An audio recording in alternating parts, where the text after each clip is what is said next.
Olá, crianças! Estamos começando mais uma aula de Sociologia.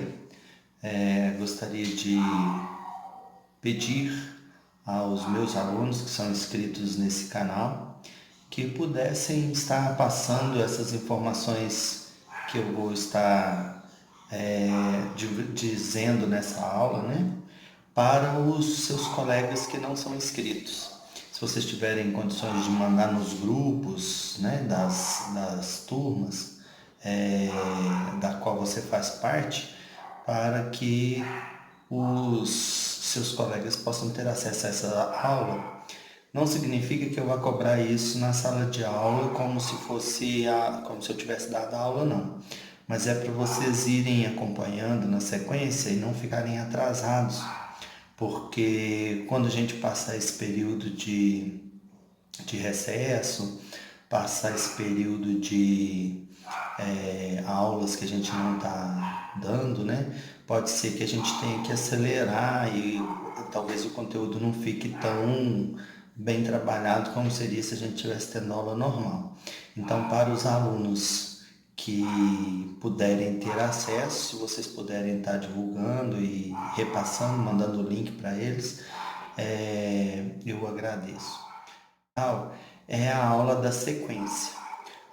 Os meus alunos do primeiro ano tiveram essa aula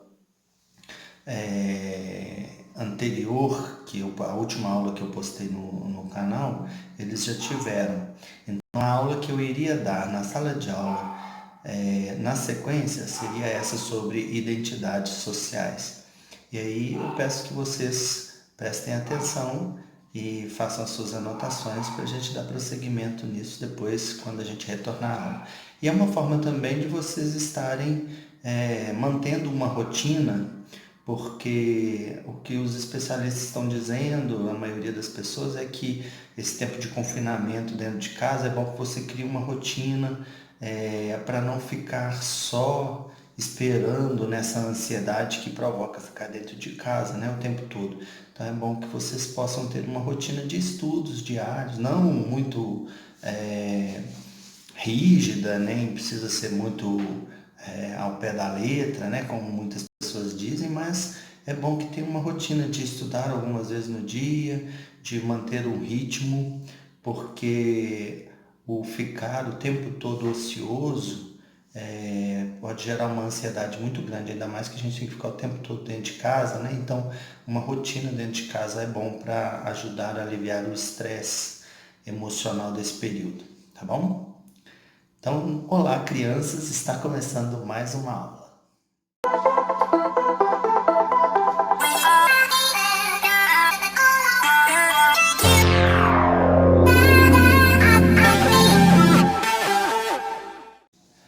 O tema de que iremos tratar hoje é identidade social. Na última aula que eu postei aqui no canal, eu falei que as pessoas vão construindo a sua identidade social através das várias escolhas ao longo do tempo, né?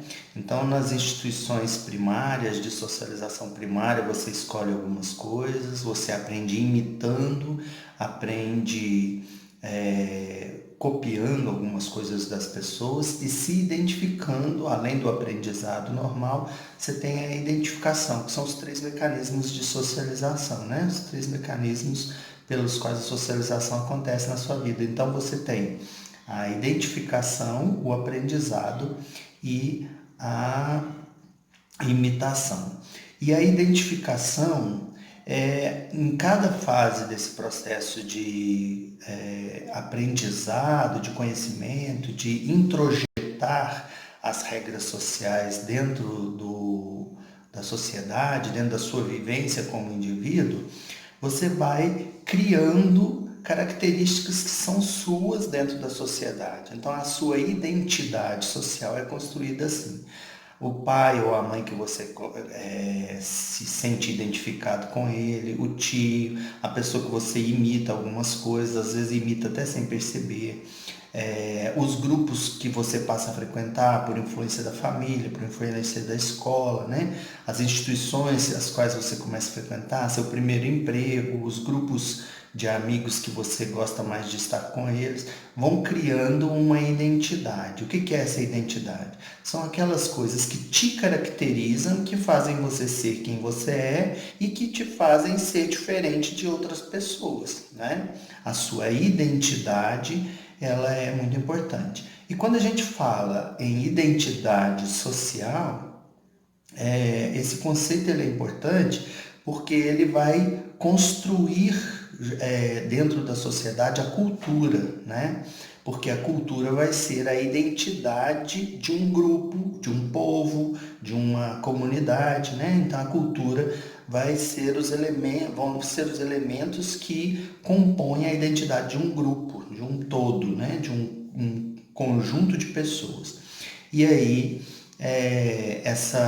esse conceito de identidade ele vem primeiro, porque depois a gente vai falar sobre cultura em uma próxima aula. Mas a identidade, ela não é um conceito estático, ela passou por transformações, né, ao longo do tempo. Então, a primeira vez que se fala em identidade, se cria um conceito de identidade, é numa época que a gente chama de iluminismo, né? No iluminismo, a identidade ela estava muito voltada para o indivíduo. No iluminismo, há um renascimento do pensar no indivíduo. As obras de arte falam do indivíduo, falam da pessoa, volta-se muito para o ser humano. Porque o período que é anterior ao iluminismo é um período em que se fala muito de Deus, é tudo voltado para Deus, para a religião, né? A Igreja Católica era predominante, então só o pensamento voltado à arte era toda voltada para Deus e para a Igreja. No iluminismo, isso tudo passa a ser voltado para o homem e para o indivíduo. Então, o foco no indivíduo é muito grande na época do iluminismo. E é um indivíduo íntegro, inteiro, seguro, ele é centrado, né? Ele é autossuficiente, ele tem uma ação individual. Essas características são as características do indivíduo do iluminismo, né? O indivíduo centrado, autocentrado, que faz escolhas, que toma decisões, esse é o indivíduo do iluminismo. A identidade, então, nessa época, vai ser uma identidade voltada para o indivíduo, para esse indivíduo centrado, autossuficiente, né? que tem autocontrole, esse indivíduo bem separado do contexto social. Já logo em seguida, quando entra o período que a gente chama de modernidade, é o momento também que nasce a sociologia. E com a sociologia vem aquele conceito que a gente já falou aqui, que é o conceito de estrutura social, né? A estrutura social, ela nos prende muito, a gente fica muito preso a ela. Então, a estrutura social e os conceitos da sociologia na modernidade vão trazer o que a gente chama de identidade voltada para o sujeito sociológico. A identidade focada no sujeito sociológico é um sujeito impotente e preso a essas estruturas sociais. É um sujeito que está totalmente moldado pelo que a sociedade manda, pelo que a sociedade determina. Então, esse conceito de identidade foi se modificando. No iluminismo ele era de um jeito, na Idade Moderna já é de outro jeito, né? E já é muito mais focado nesse sujeito sociológico. Então, o sujeito da modernidade, ele é muito mais preso ao grupo ao qual ele pertence. Então, está muito focado, por exemplo, na sua nacionalidade. Você se sente bem quando você é considerado brasileiro, ou se você se sente bem quando você é considerado francês, ou quando você é considerado americano, né? Pela sua nacionalidade é que você sente o seu valor, você vale pela sociedade na qual você está inserido. Então é um foco muito grande na nacionalidade. A nacionalidade que é um conceito que estava bem diluído por esses tempos atrás aqui no Brasil e voltou agora, né, com as novas mudanças políticas, há uma ênfase maior nessa questão da nacionalidade.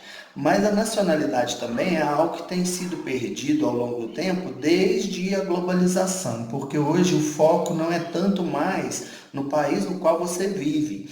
ou na nacionalidade que você tem, mas você é um cidadão do mundo, né? Desde que o mundo se tornou uma grande aldeia e que a globalização integrou todas as nações e que a gente tem contato muito mais direto e mais intenso com as notícias e as informações de outros países, a gente deixou de focar muito em ser nacionalista e passou a ter uma visão um pouco mais globalizada, voltada para a globalização. Então, nesse sentido, os conceitos de nacionalidade têm perdido força. Apesar disso, né, existem grandes nações que ainda são muito focadas nisso. Né? A China é um pouco, os Estados Unidos são demais, né? Muito focada em nacionalismo, muito sempre querem se impor e dizer que o seu jeito de ser é mais forte, né? É melhor. Então a União Europeia enfraqueceu muito desde que focou mais na União Europeia do que em cada país em si lá da Europa. Então essa nacionalidade diminuiu bastante. Mas alguns países ainda são muito focados nessa questão da nacionalidade e na identidade provocada pela nação na qual você vive. E quando a gente pensa na pós-modernidade, que são esses momentos que a gente está vivendo agora, né? Desde 1950 para cá, a gente já começa a chamar esse período de pós-modernidade, a segunda metade do século XX. Então a gente vai dizer nesse período de uma identidade muito fragmentada, porque antes se pensava no indivíduo mais ligado a determinadas características que o compõem. Agora a gente tem diversos grupos aos quais a gente pertence e que muitos deles não são muito, apesar de não ter impedimento da gente pertencer a vários grupos, muitos deles não são muito afins uns com os outros e mesmo assim a gente pertence. A gente pode ver isso muito na nossa música, né? A nossa música hoje misturou tantos os estilos que você tem dificuldade de, às vezes, identificar uma música, se ela é um funk, se ela é um sertanejo, se é rock, se é MPB, porque está tudo muito misturado, né? A gente está misturando as identidades. Essa integração que houve de muitas coisas ao mesmo tempo, de você ter acesso a muitas coisas e um certo relaxamento nessa estrutura de controle muito disciplinar que existia antes, que passou para essa estrutura de que nós mesmos nos controlamos, a gente vem criando uma identidade fragmentada. Às vezes as pessoas defendem, por exemplo, interesses esquerdistas e têm comportamentos capitalistas e vice-versa, né? Defendem interesses direitistas e têm um foco muito na divisão igualitária de renda, como são os preceitos mais voltados da esquerda. Então, esquerda e direita está muito fragmentado, apesar dessa polarização que nós estamos vivendo no Brasil. Todas essas nossas identidades estão muito fragmentadas, né? As pessoas pegam um conceito daqui, pegam outro dali, junto e vão montando um mosaico de partes, né? E que aquilo compõe a sua identidade. E ninguém acha que está errado isso, né? Ninguém critica isso. Cada um tem o direito de fazer suas escolhas e de se ir construindo. O que a crítica que se faz é que muitas vezes as pessoas não têm consciência de que está fragmentada e de que está sofrendo essas influências o tempo todo e se moldando a partir de várias linhas, né, de pensamento que às vezes nem são coerentes umas com as outras, né? Então é preciso tomar essa consciência para você perceber o quanto de influência você está tendo de outras pessoas e o quanto de escolha real e mais consciente você está tendo diante de tudo isso. Então, crianças, essa foi a aula sobre identidade. Identidade é um conceito muito complexo, que está em evolução, estão discutindo, né? Pensadores sempre discutem esse tema. Ele é forte porque uma pessoa sem identidade, ela é muito influenciável, né? É uma pessoa sem personalidade, que é o que a gente chama de a identidade no campo da pessoa sozinha com ela mesma, né? A pessoa sem personalidade é uma pessoa que é muito suscetível de ser influenciada e muitas vezes se perder no meio dessas influenciações todas. Então assim também é uma sociedade, né? Uma sociedade que não tem uma identidade cultural, que a gente vai ver no futuro, ela também é mais influenciável e pode se perder muito nessas influências que sofre. Então, a identidade é um conceito importante e que às vezes a gente precisa de estar entendendo melhor isso, inclusive para a nossa saúde mental. Muito obrigado pela atenção de todos. Quem puder, deixe seu like. Quem gostou realmente, deixe o seu like, né? Clica aí no gostei. Quem puder se inscrever vai ajudar muito ao crescimento do canal e a gente poder transmitir essas informações que eu acho que são úteis para muitas pessoas. A todos vocês um bom confinamento enquanto estivermos confinados e até a volta às aulas. E até o próximo vídeo.